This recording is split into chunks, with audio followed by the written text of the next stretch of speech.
Monsieur l'avocat général, je vous remercie pour ces propos très porteurs. Et vous avez parlé de fonctions pédagogiques inhérentes à notre statut d'universitaire. Je vous en remercie, mais je ne vais pas faire preuve ici de pédagogie académique. Vous savez qu'on apprend à nos étudiants le plan 2 parties et 2 sous-parties. Je ne vais pas le pratiquer afin de tenir le temps de parole qui m'est imparti. Alors, mon propos sera de rebondir en effet sur cette affirmation « un droit des victimes renforcé ». Monsieur l'avocat général, vous insistez sur la notion de victime, moi je vais insister sur la singularité du terme « droit ». Un droit. Y a-t-il un droit des victimes ou y a-t-il des droits des victimes ? Apparemment, l'affirmation va vers le droit au singulier et je pense sincèrement que tout un mouvement permet de confirmer cette affirmation. Certes, il y a un développement de droits au pluriel, mais ces droits me semblent rentrer dans un mouvement assez porteur qui permet de dire que les victimes sont sur le terrain d'une construction proche du droit objectif. Et ce mouvement, si vous me le permettez, je vais le décrire en plusieurs étapes pour bien expliquer comment ces victimes, qui ne sont rien au départ, ont peu à peu acquis des droits et peut-être sont rentrés dans une discipline nouvelle, le droit des victimes. Première étape, c'est la distinction entre l'action publique et l'action civile. L'action publique, c'est l'action faite pour la défense de la société. L'action civile, c'est l'action dite en réparation, comme cela est explicite dans notre code de procédure pénale, action en réparation, donc qui ne renvoie pas du tout à des enjeux publics, à l'intérêt général, à la défense de l'ordre social, mais qui renvoie à des enjeux purement privés. En principe, dans la logique de cette opposition, action publique, action civile, les victimes d'infractions ne devraient pas intervenir devant les juridictions pénales.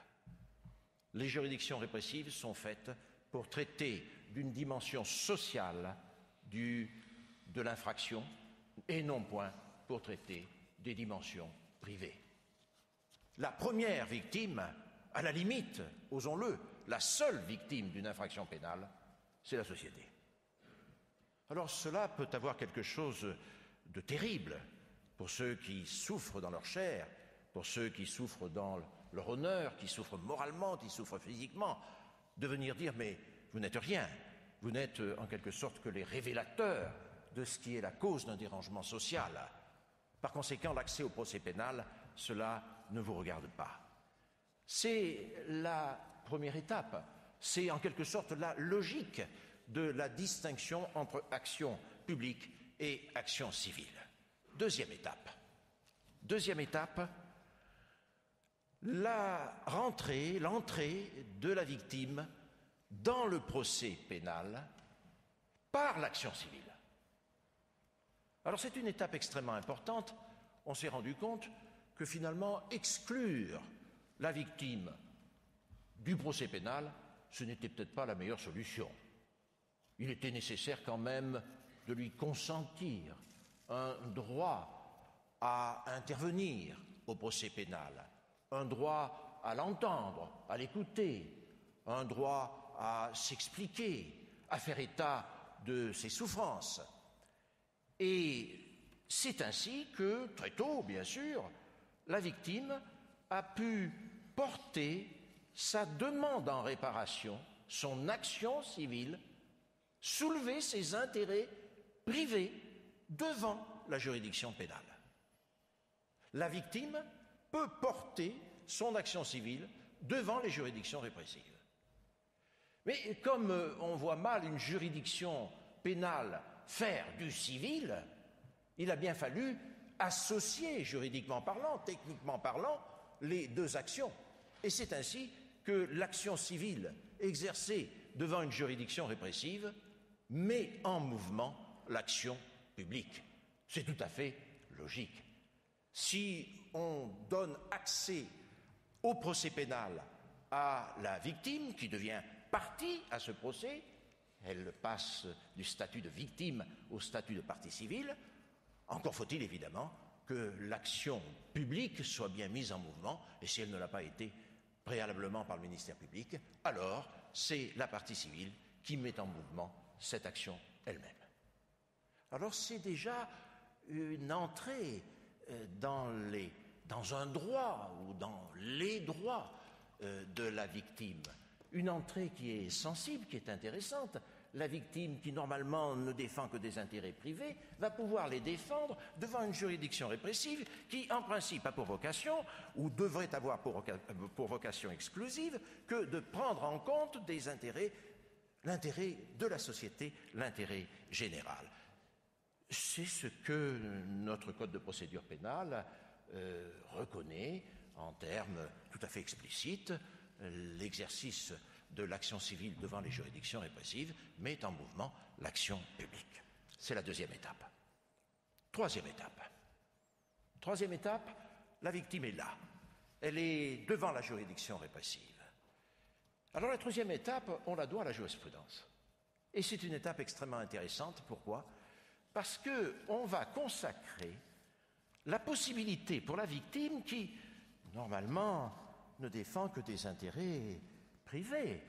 On va consacrer la possibilité pour la victime de porter son action civile, ses prétentions indemnitaires, ses prétentions privées, disons, devant la juridiction répressive, sans pour autant qu'elle revendique une réparation, une indemnité. C'est une étape considérable, me semble-t-il, que cette étape jurisprudentielle qui consiste à dire vous pouvez fort bien, vous victimes, porter votre action civile devant la juridiction répressive, donc être présent au procès pénal, sans pour autant solliciter des dommages et intérêts. Autrement dit, votre action civile peut être seulement destinée à appuyer l'action publique, à corroborer, comme le dit la jurisprudence, l'action publique. Et c'est d'autant plus utile que parfois, juridiquement parlant, les juridictions répressives ne sont pas habilitées, ne sont pas compétentes pour octroyer des dommages et intérêts. Alors, là où les juridictions répressives ne sont pas compétentes pour octroyer des dommages et intérêts, est-ce qu'il faut éliminer la victime d'une présence devant la juridiction, devant cette juridiction? Pas du tout. La jurisprudence a dit, ce n'est pas parce que vous, victime, vous ne pouvez pas obtenir des dommages et intérêts, voire vous ne voulez pas solliciter, demander des dommages et intérêts devant la juridiction répressive, que pour autant vous êtes privé de ce droit de porter votre action civile devant la juridiction répressive. C'est une étape considérable. Pourquoi ? Parce que l'action civile devient l'instrument de l'action pénale. La victime se voit consentir une action quasiment répressive.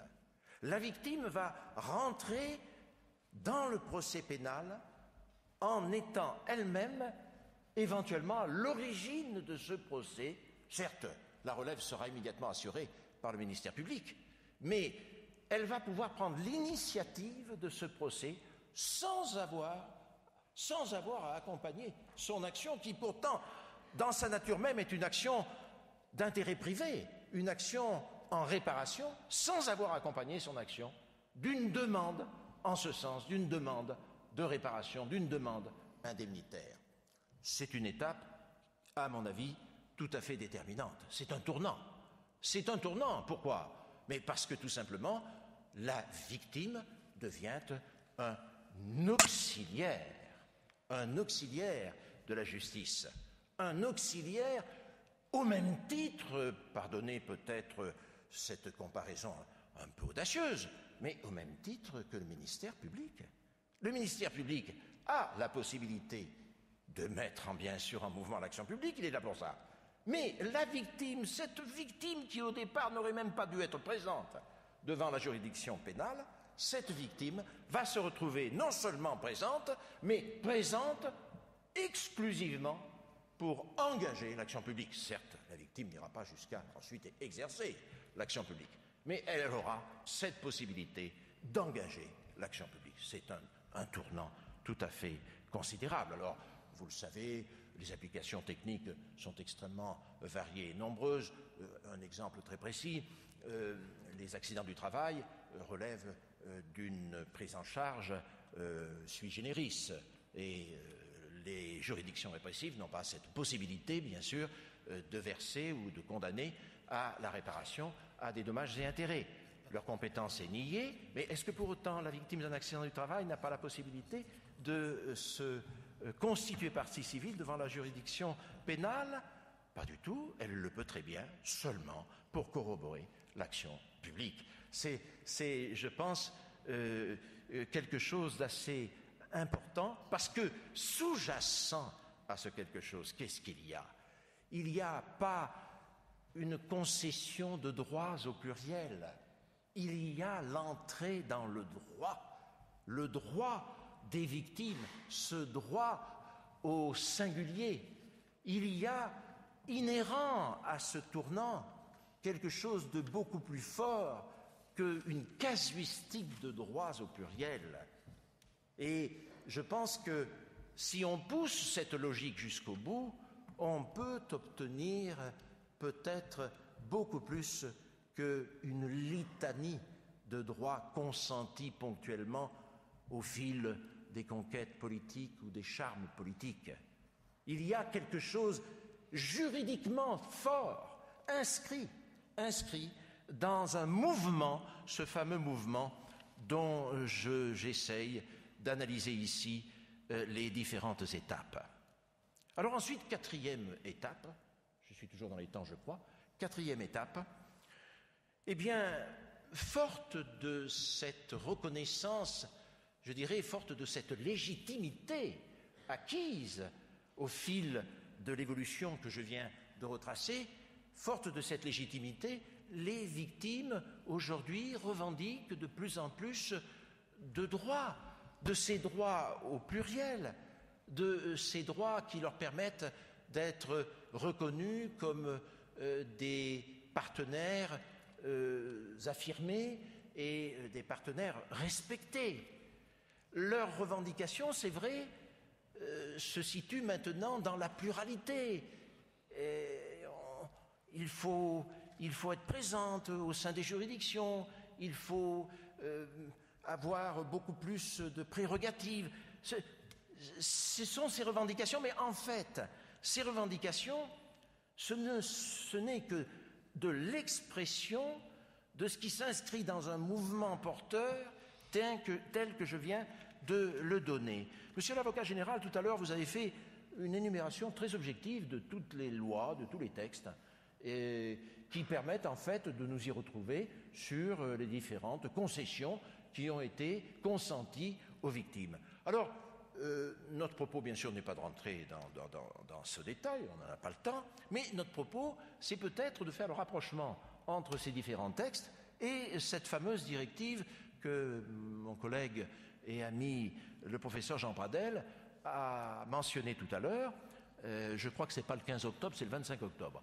La directive du 25 octobre 2012 du Parlement européen et du Conseil qui établit des normes minimales concernant les droits, le soutien et la protection des victimes de la criminalité. Et cette directive remplace la décision cadre de 2001 du Conseil.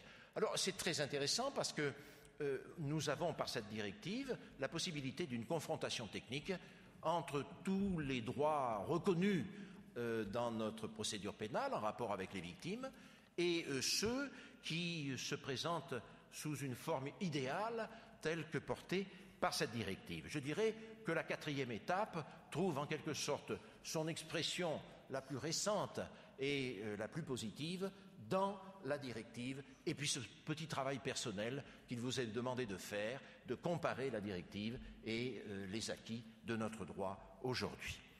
Enfin, cinquième étape, alors je voudrais dire que c'est une étape qui est plutôt négative. C'est la limite en quelque sorte aux prétentions des victimes. Est-ce que les victimes peuvent aller jusqu'à prétendre à un droit au procès pénal? Et c'est une prétention qui a été formulée récemment et qui n'a pas trouvé, malheureusement je dirais, qui n'a pas trouvé une consécration, et c'est le Conseil d'État, ici, qui a donné la réponse le 19 juillet 2011. Je vous rappelle les faits, ou je vous les apprends, si jamais cette décision vous avait échappé.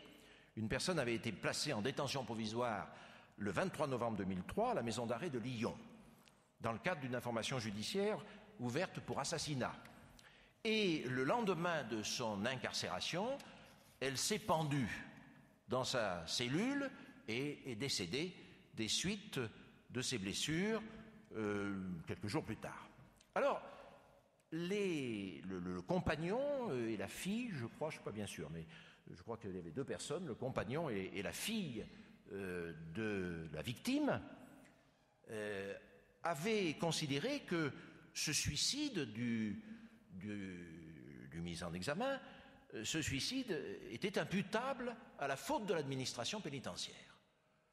On avait considéré que l'administration pénitentiaire n'avait pas assuré une surveillance suffisante et que, par conséquent, il y avait faute de la part de l'administration.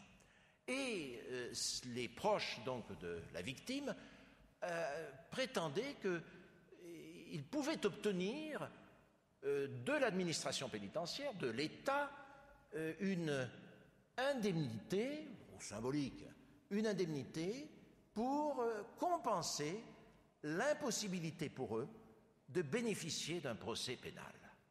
Et il s'est pendu, et bien par conséquent, nous, victimes certes indirectes, mais victimes malgré tout, nous sommes privés du procès pénal. Il n'y aura pas de procès, puisque par hypothèse, s'étant pendu, l'action publique est éteinte, et par conséquent, étant privés du procès pénal par la faute de l'administration pénitentiaire, nous demandons à l'État des dommages et intérêts, ne serait-ce que l'euro symbolique, c'était une action symbolique, une action très forte. Et pour prétendre à des dommages et intérêts, il fallait vraiment qu'il y ait un droit non respecté. Et quel était donc ce droit non respecté auquel prétendaient les demandeurs? Le droit au procès pénal. Eh bien, ce droit au procès pénal, qui a été l'objet du contentieux, d'abord devant le tribunal administratif de Lyon, puis ensuite devant la cour administrative d'appel de Lyon, et enfin devant le Conseil d'État lui-même, ce droit a finalement été nié à tous les niveaux. Et je vous renvoie à l'attendu du Conseil d'État qui a rejeté le pourvoi. Voilà sa formule. Si le procès pénal peut avoir pour effet de répondre aux attentes des victimes, il a pour objet de permettre à l'État, par la manifestation de la vérité et le prononcé d'une peine, d'assurer la rétribution de la faute commise par l'auteur de l'infraction et le rétablissement de la paix pénale. Vous reconnaissez ici toute la finalité, toute la philosophie de l'action publique. Le Conseil d'État s'appuie sur l'action publique, sur la finalité de l'action publique, sur sa philosophie. L'extinction, ajoute le Conseil d'État, de l'action publique consécutive, conformément à l'article 6 du Code de procédure pénale, au décès de la personne mise en cause, fait obstacle à ce que cet objectif d'intérêt général soit poursuivi par la tenue d'un procès pénal. En pareil cas, la victime, qui n'est pas de ce fait privée d'aucun droit propre, ne peut soutenir que l'impossibilité qu'un tel procès puisse se tenir lui causerait un préjudice personnel de nature à ouvrir droit à indemnité. Le Conseil d'État se retranche, non pas derrière tout ce mouvement que nous venons de dessiner, ce mouvement qui, en lui-même, porte, me semble-t-il, un droit au procès pénal. Non, le Conseil d'État fait marche arrière, revient sur une dimension catégorique, la césure entre action publique d'intérêt général et action civile, intérêt purement privé. Je vous remercie.